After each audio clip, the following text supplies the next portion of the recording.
This is CBC Winnipeg News.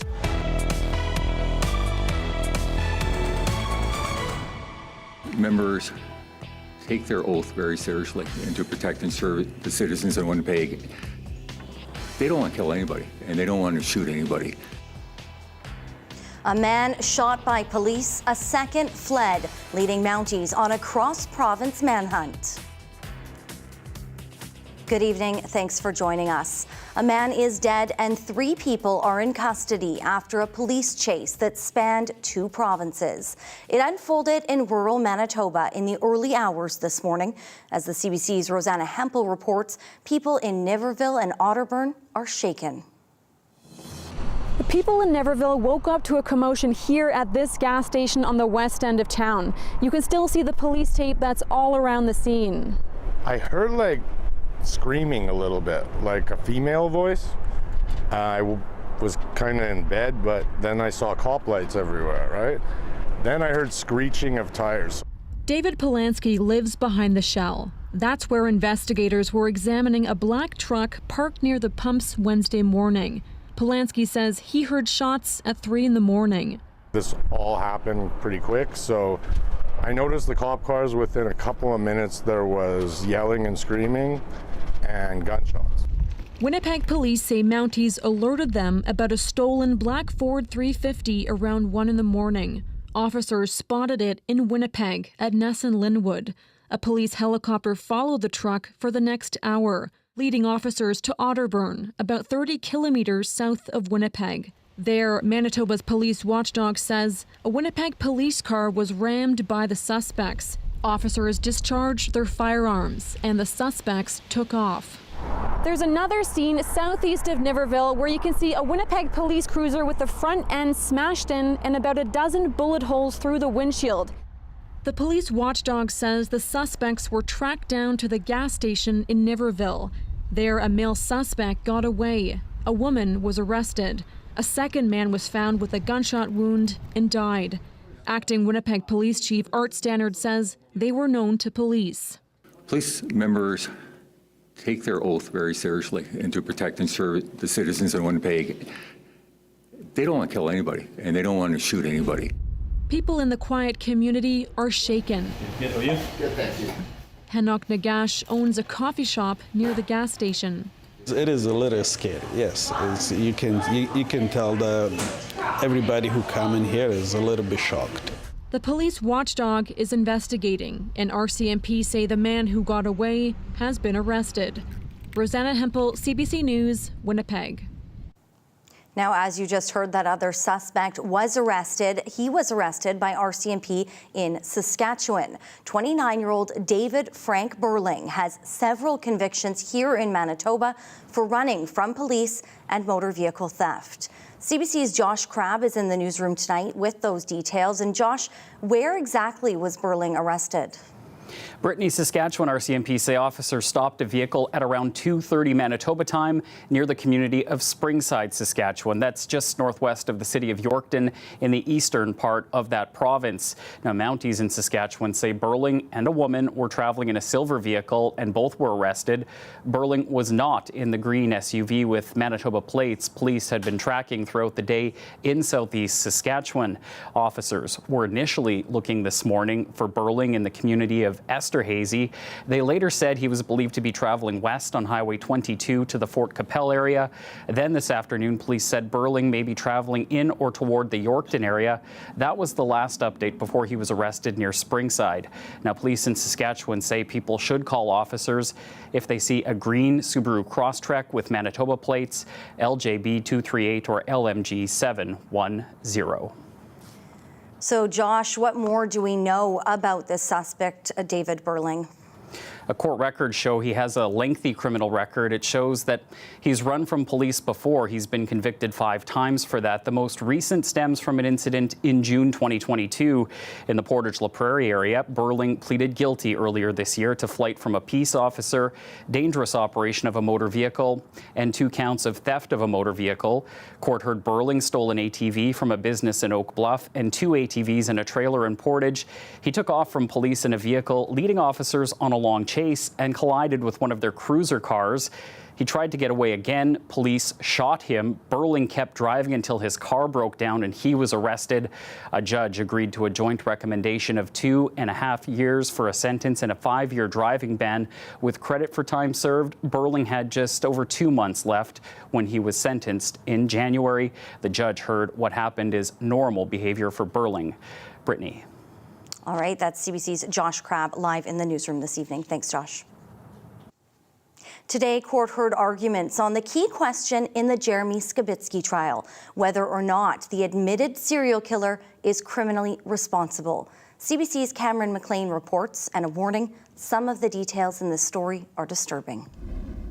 Court heard Wednesday from a second forensic psychiatrist in the murder trial of Jeremy Skibitsky, and his expert opinion was very different from what we heard earlier this week. Skibitsky is charged with first-degree murder in the deaths of Rebecca Contois, Morgan Harris, Mercedes Myron, and a fourth unidentified woman given the name Mashkode Bishike Ikwe Iban.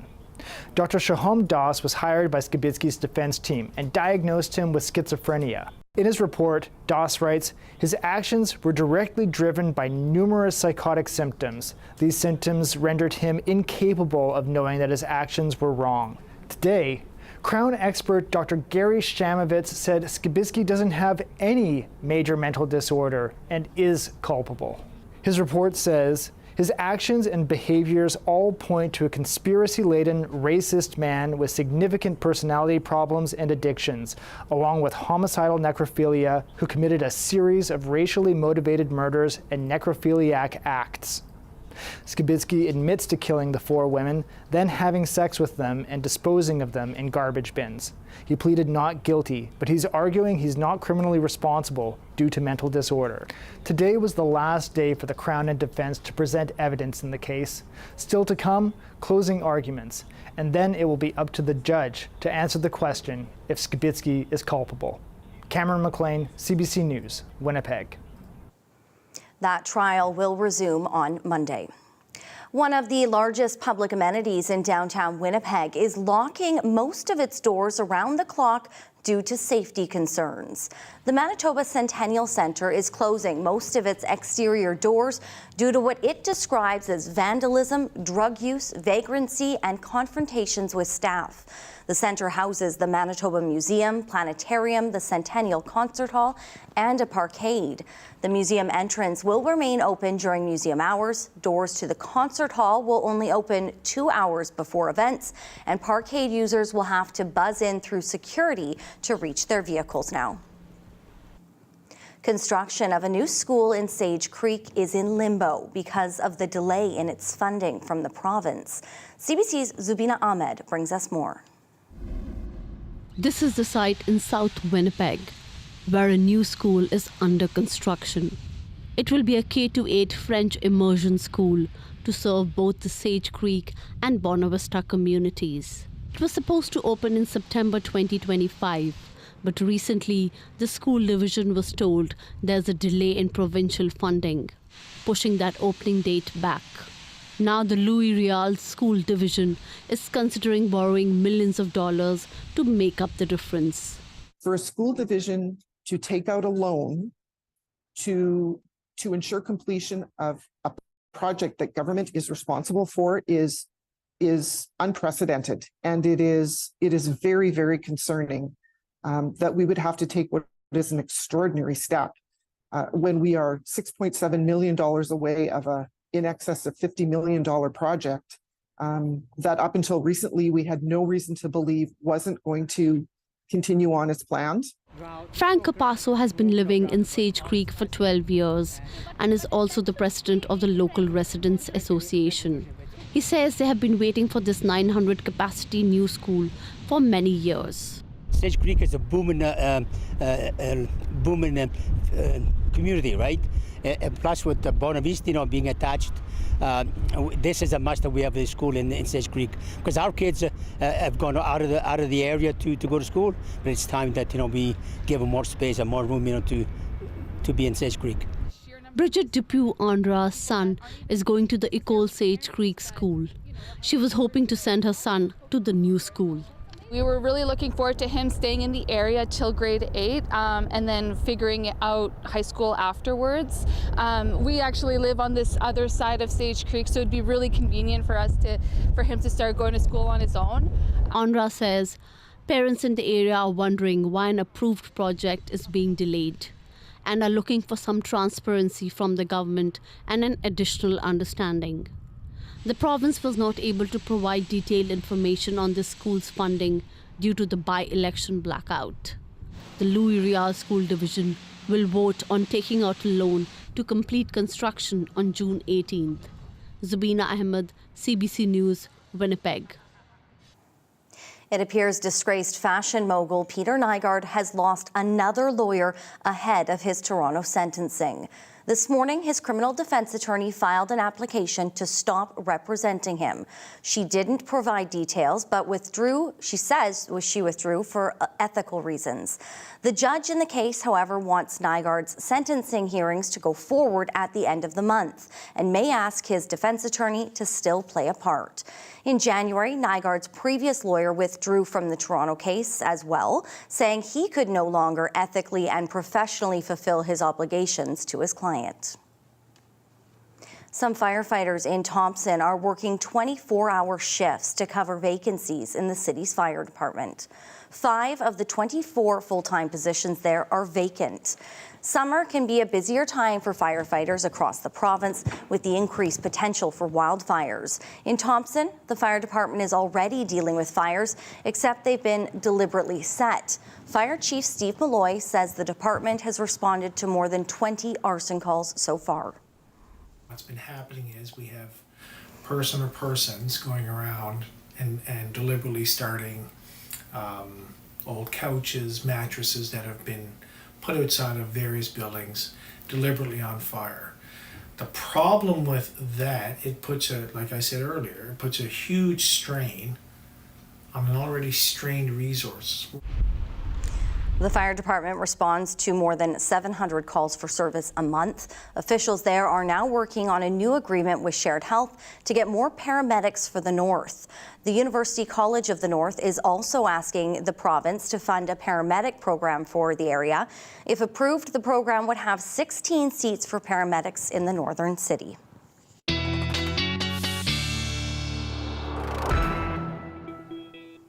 CBC's Riley Laychuk is in tonight. And Riley, it was a nice day. I saw a little bit of rain this morning. Now it's windy out there. A little bit of everything. A little bit of everything across the province. Brittany, even some thunderstorms moving through parts of northwestern Ontario once again. Lots to talk about, so we'll get right into it with a look at the current conditions in Winnipeg. 18 degrees right now. We are looking at a live image right now from the top of our roof cam because we certainly have seen some very windy conditions, west winds gusting to 46. I've seen some gusts over that 60-kilometer mark as we've gotten throughout the day today. So we're looking at a rainfall warning still in place for the extreme northern part of Manitoba along the Hudson Bay coast, up to 80 millimeters by the time Thursday evening rolls around, and wind gusts up to 80 kilometers an hour. In fact, we're going to see some winds even approaching that 100-kilometer mark in parts of northern Manitoba as we get into the next couple of days. So looking at satellite radar right now, we don't have radar coverage in the north, but we are seeing some thunderstorms right now rolling through extreme northern Ontario. We're also seeing some showers moving through the northern part of Manitoba, really right along the Hudson Bay coast. And if we look at lightning tracking here, you can see a little bit of instability still making its way through northwestern Ontario, through that Kenora and Dryden area once again.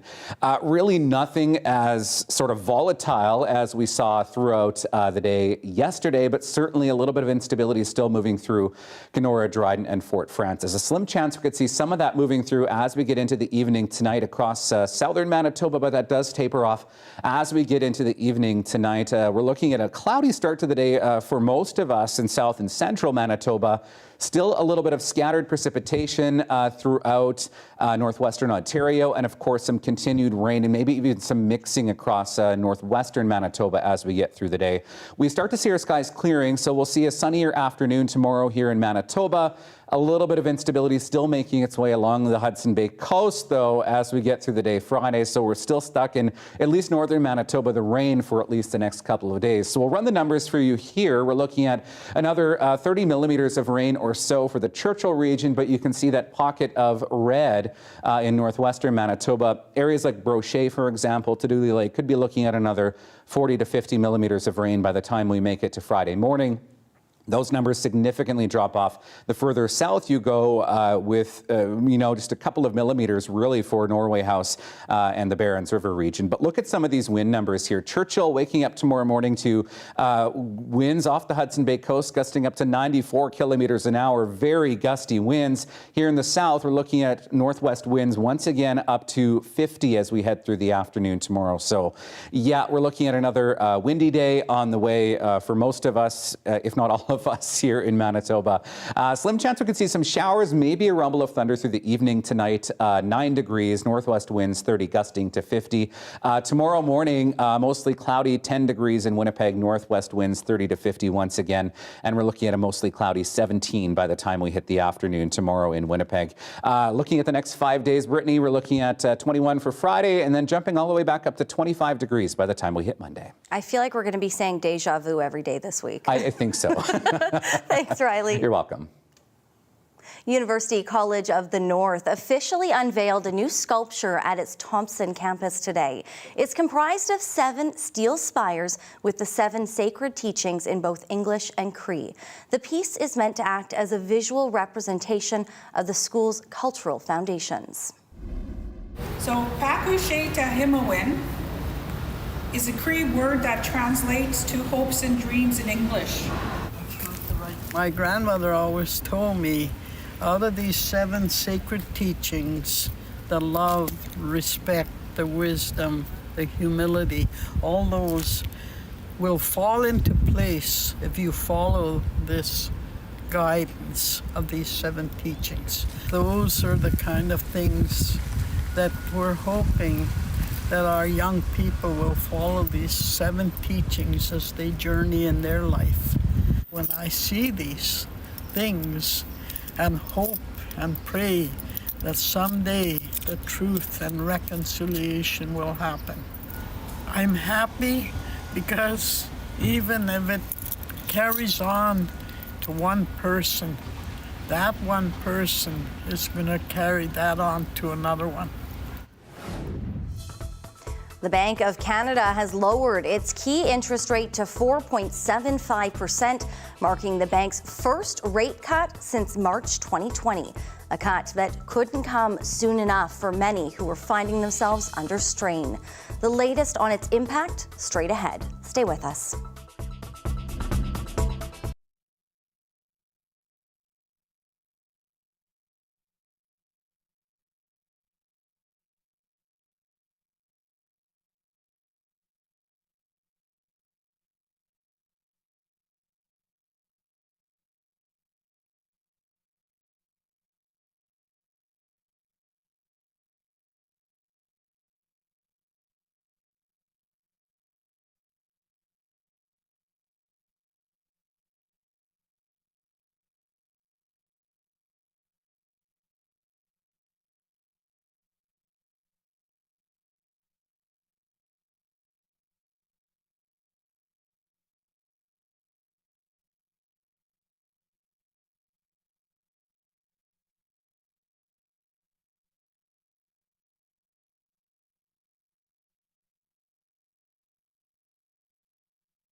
For the first time in 4 years, interest rates are coming down.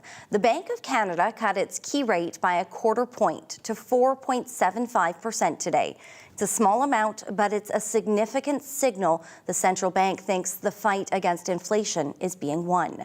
CBC's Nisha Patel has more. For months, this is what many Canadians have been hoping to hear. Monetary policy no longer needs to be as restrictive. In other words, it's appropriate to lower our policy interest rate. The Bank of Canada cut the key interest rate by 1/4 point to 4.75%.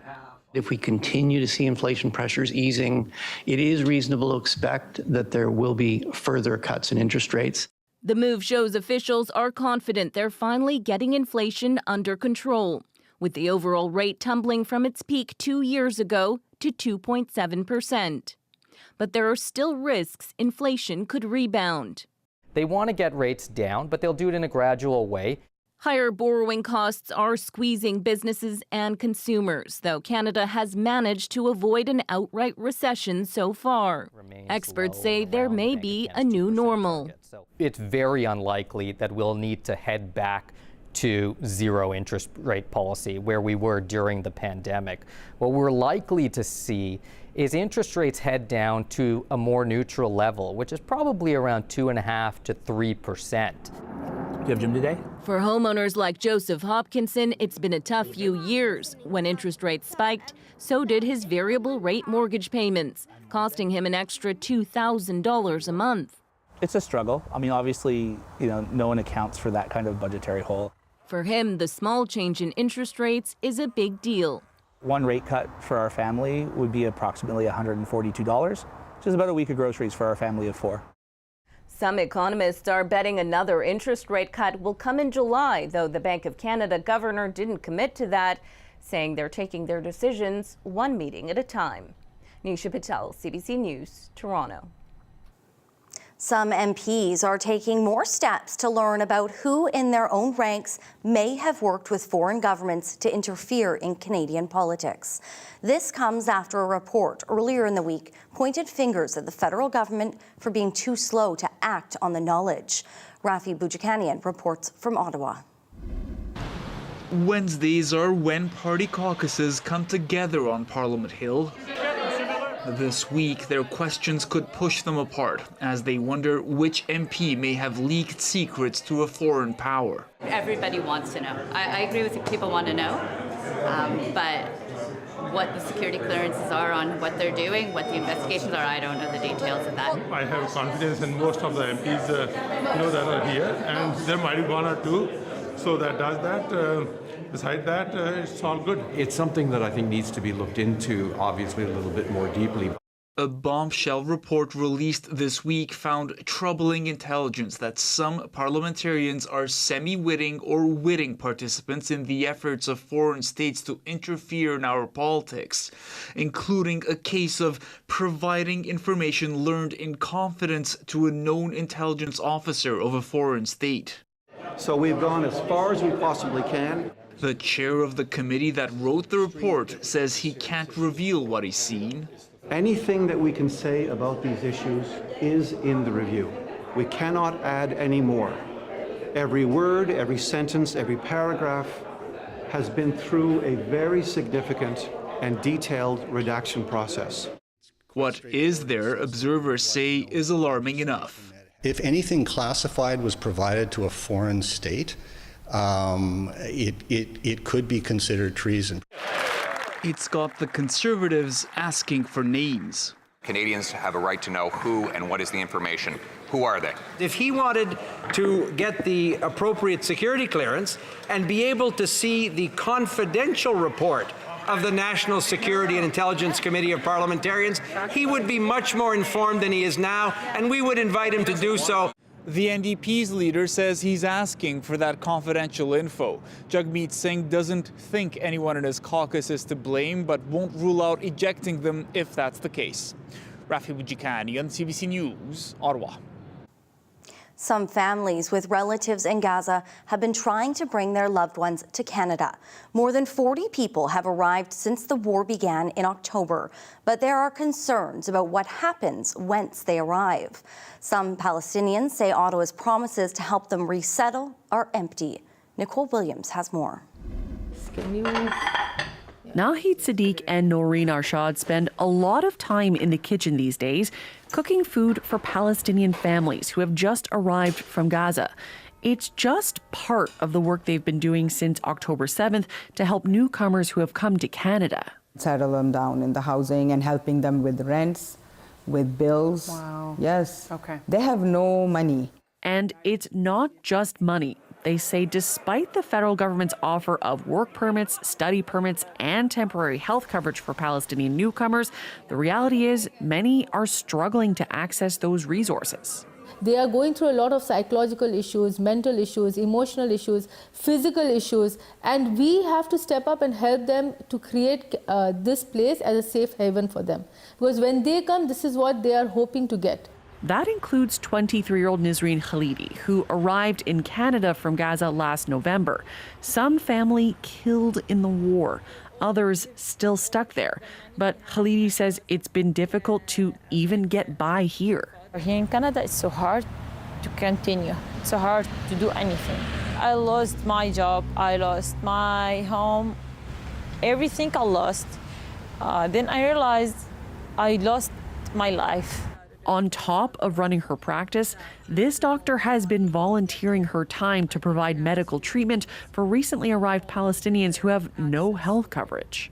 There was one family whose child had an ear infection, their 3-year-old.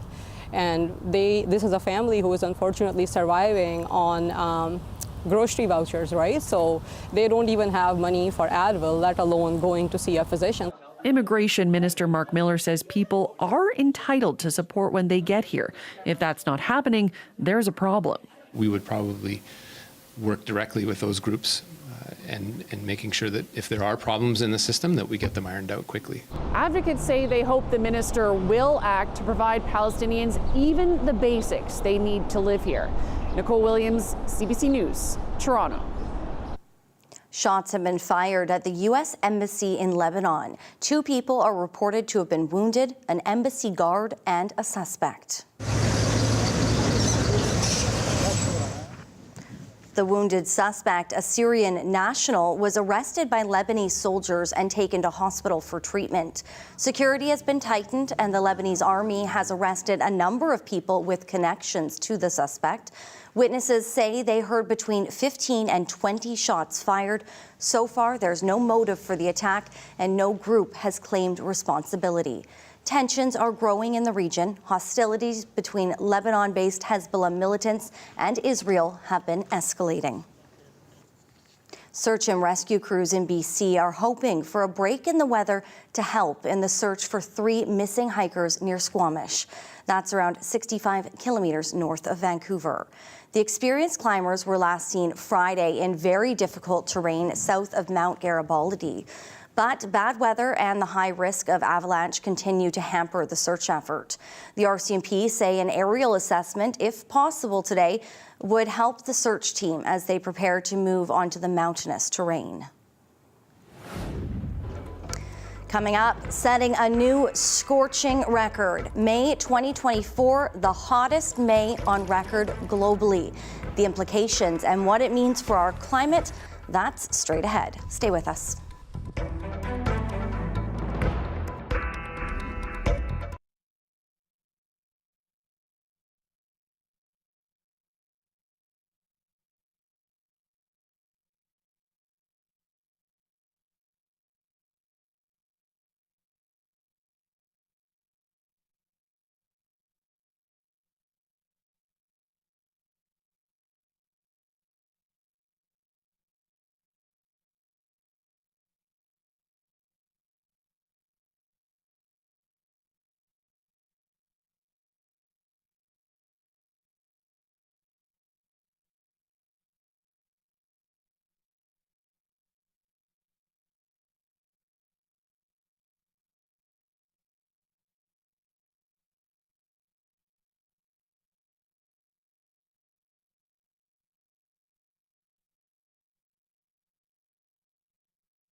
Today is World Environment Day, and it was announced that for the 12th month in a row, the Earth has set a new monthly record for global heat. World attention has been drawn away from climate change by the economy, elections, and wars. So today, the Secretary General of the United Nations tried to refocus international concerns. CBC's Chris Reyes has the story. We are playing Russian roulette with our planet. Words of warning from UN Chief Antonio Guterres after two new reports that the world is failing to hold the rise in temperatures to 1.5 degrees above pre-industrial measures. 1.5 degrees is not a target. It's not a goal. It's a physical limit. The difference between 1.5 and 2 degrees could be the difference between extinction and survival for some small island states and coastal communities. Reports from Copernicus, the EU's climate monitoring service, and the World Meteorological Organization show the danger. The findings include global average temperature for June 2023 to May 2024 was at 1.63 degrees Celsius, the highest on record. Each of those 12 consecutive months set a new global temperature high for the time of year. 90% chance that the mean temperature in the next 5 years will be higher than the last 5. So if we want to maintain the 1.5 alive, if we want to stabilize our climate, we urgently need to reduce the greenhouse gases. The reports reflect a year of weather extremes around the world: flooding, heat waves, wildfires, droughts, and hurricanes. During his impassioned speech, Guterres called on governments around the world to submit actionable plans to cut emissions. But in laying the blame for rising temperatures, he pointed the finger directly at the fossil fuel industry, calling them the godfathers of climate chaos, but also urging their executives to act. Your massive profits give you the chance to lead the energy transition. Don't miss it. The Secretary General will be able to hold world leaders accountable on some of his calls to action when he meets with them face to face here in New York in September at the UN General Assembly and at the end of this year at the COP Summit. Chris Reyes, CBC News, New York. A group of volunteers surveying water quality in parts of southern England has made a startling discovery. We found cocaine in our marine organisms, we found MDMA, we found methamphetamine, and these are in crabs, in oysters, in seaweeds, in worms that live in the sediment. The group is made up of people who use the coastal waters around England for recreation, like swimming, windsurfing, and sailing. They started monitoring the water because of concerns about increasing reports of illness. Their efforts have revealed raw sewage and a vast number of potentially harmful chemicals along the shores.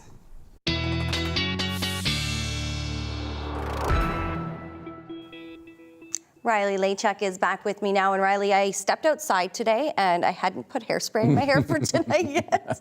And it was just blowing everywhere. And I feel like that's just going to be what I'm contending with this week. Not sure that the hairspray would do much out there anyway, because the winds are incredibly strong across southern Manitoba.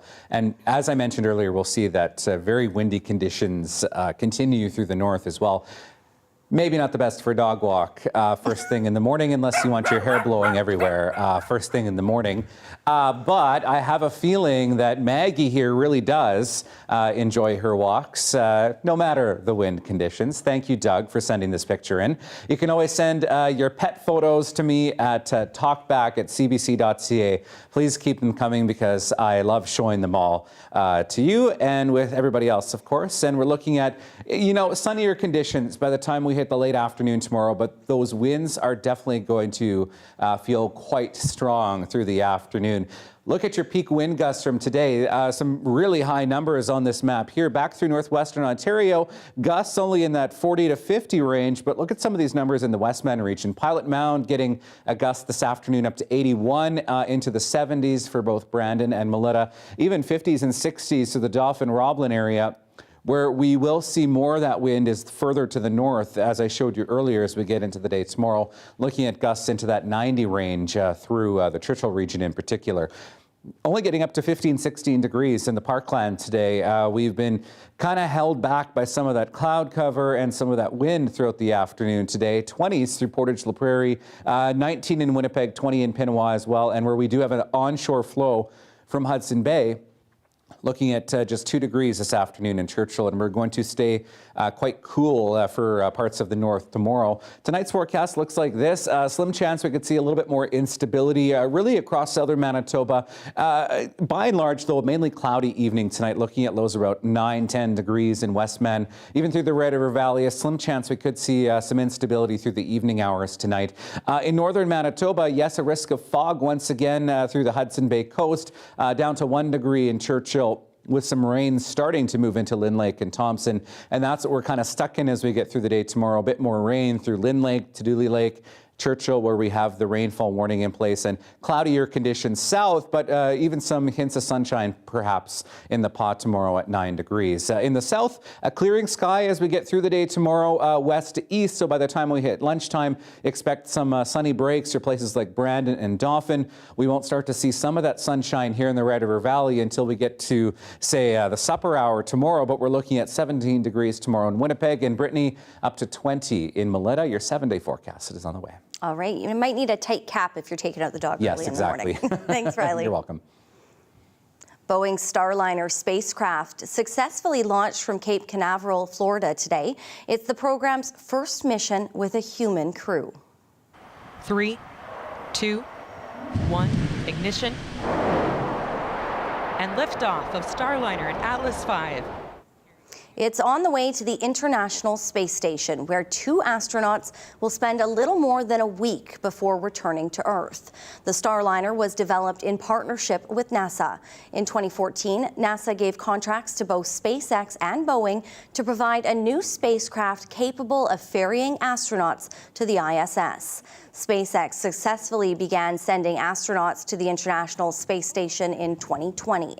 Boeing's program has faced several setbacks and major cost overruns.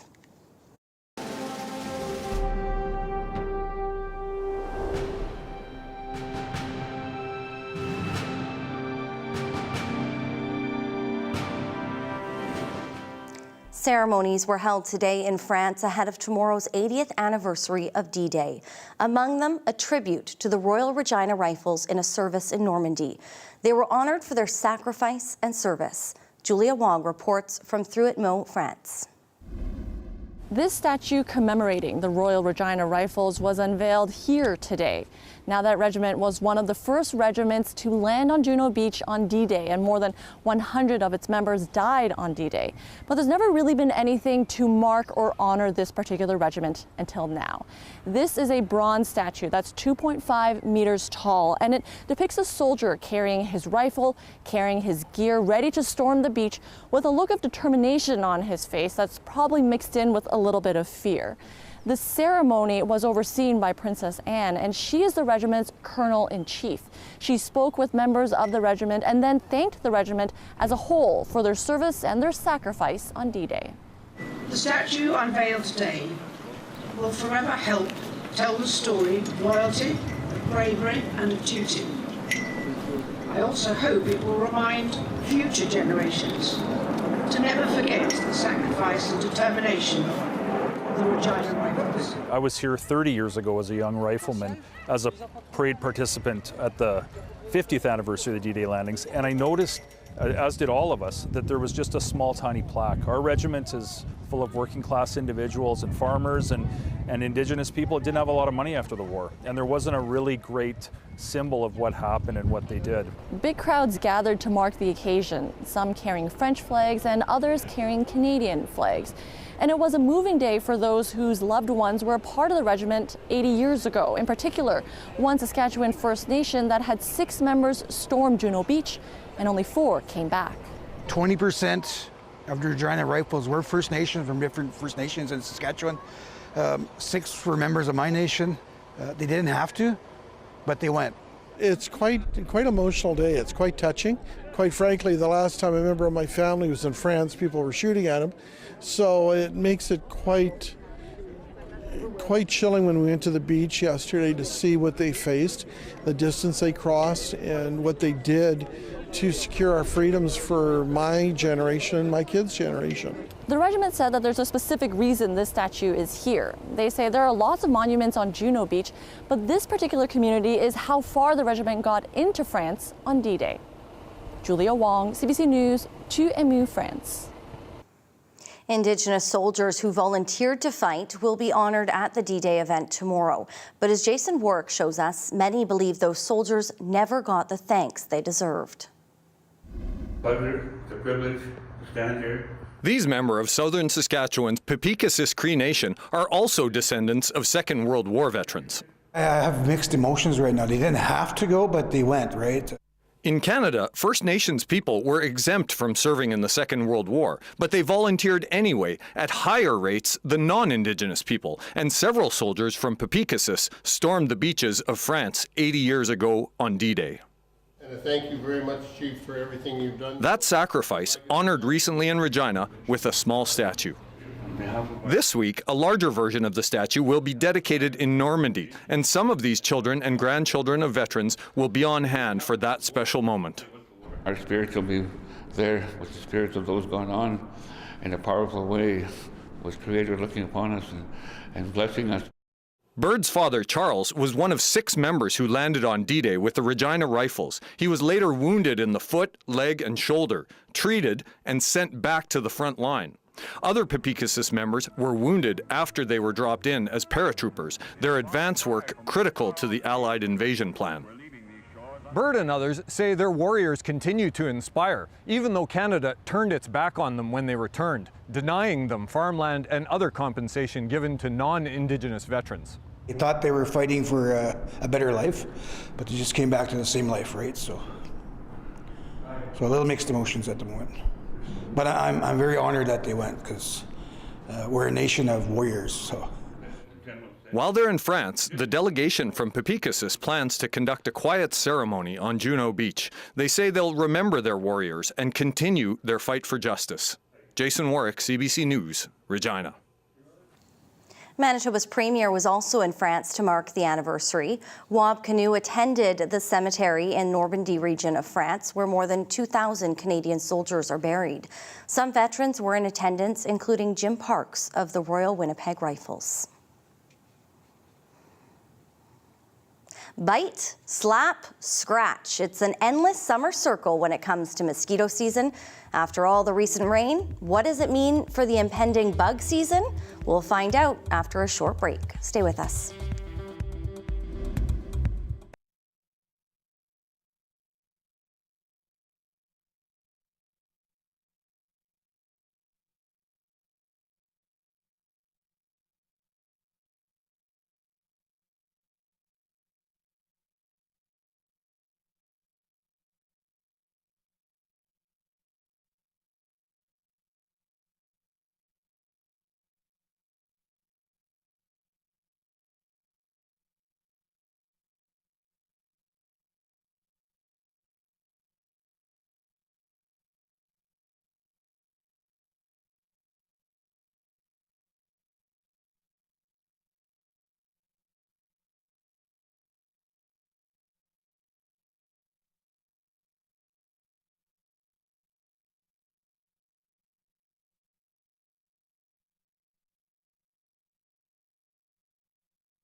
The official start of summer is just a few weeks away, and if you're like me, you probably already have a few mosquito bites. We've already had a downpouring of rain to start off the month, so what will that mean for the weeks to come and those pesky skeeters? Winnipeg entomologist Taz Stewart joins me for the latest. Hi, Taz. Oh. Hi there, how are you doing this fine day? Good, thank you. Taz, what are you already seeing when it comes to mosquitoes this season? Well, what's happening right now is all that rainfall, double the amount of normal rainfall over the past month has produced some great sites out there, and those sites are now starting to produce larvae as we're in the meteorological quote-unquote summer. So things are going to start to produce when you get temperatures that are above 20 degrees Celsius on the normal. You're going to start seeing mosquitoes, and as we know, if you have water in your backyard, it's very, very important to help out everybody else and dump it, drain it, fill it, cover it, treat it. That's very, very important. And of course, protect yourself. Use DEET-based products, and that's key. So are we kind of in prime season right now with this rain we've had, these temperatures, and is this a sign of what's to come?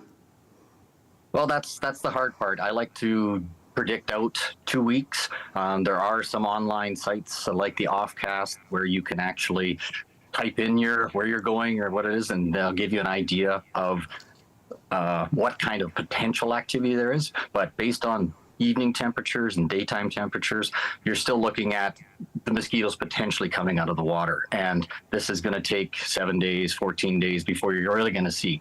And based on our comment before, you're seeing mosquitoes out there now in certain areas of the province.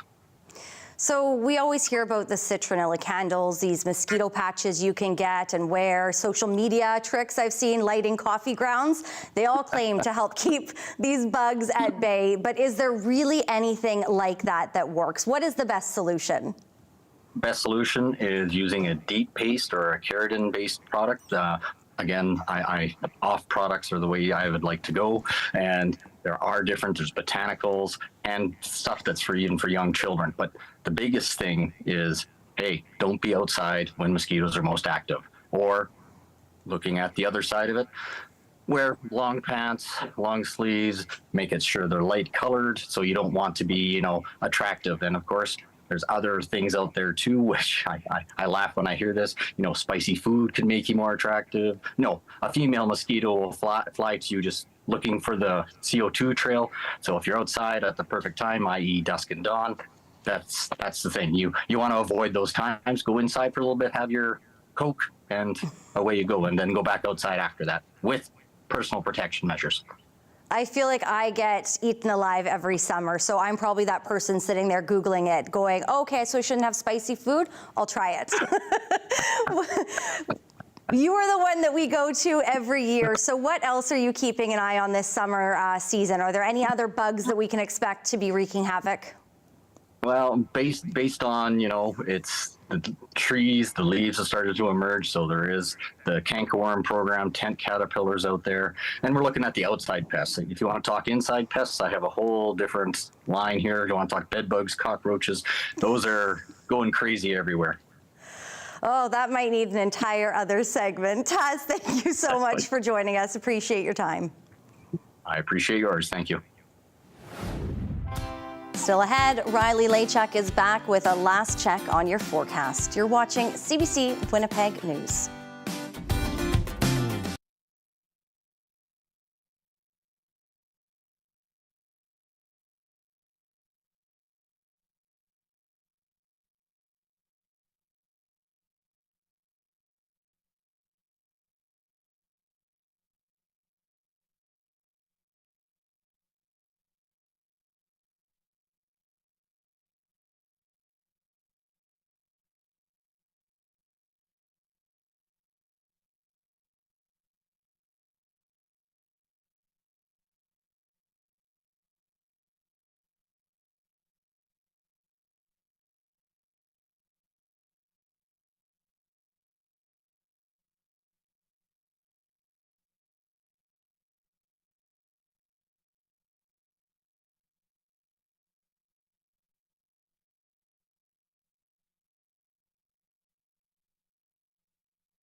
Here's another quick peek at radar, and you can see a little instability, and not so much in the way of thunderstorms, but certainly some rain moving through the interlake. Wanted to draw your attention to these little wind icons on the bottom of the screen. These are giving us a bit of a snapshot into some of the storm reports coming out of North Dakota, including 114 kilometer-an-hour wind gusts this afternoon, just south of the border into North Dakota. So some pretty incredible wind. We're looking at wind continuing through the day tomorrow here in the south as well. Northwest 30 gusting to 50 through the morning hours tomorrow, up to 17 with a mainly sunny afternoon by the time we get there.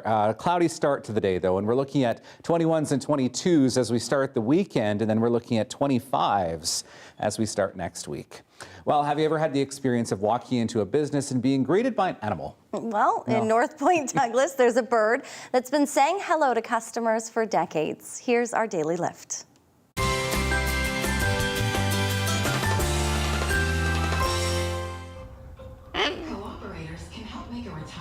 That's amazing. Hi. What a sweetheart.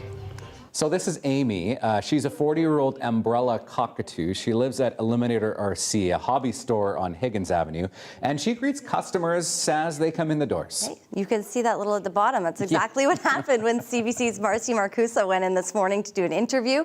She had to go say hi after noticing this bird kept waving at her. I would have to go say hi as well. Very friendly, cordial. Yeah. Polite even. Very polite. We love it. Well, Information Radio is live in Point Douglas tomorrow. They'll be broadcasting from Norquay School at 6 a.m. Tune in. Good night from us.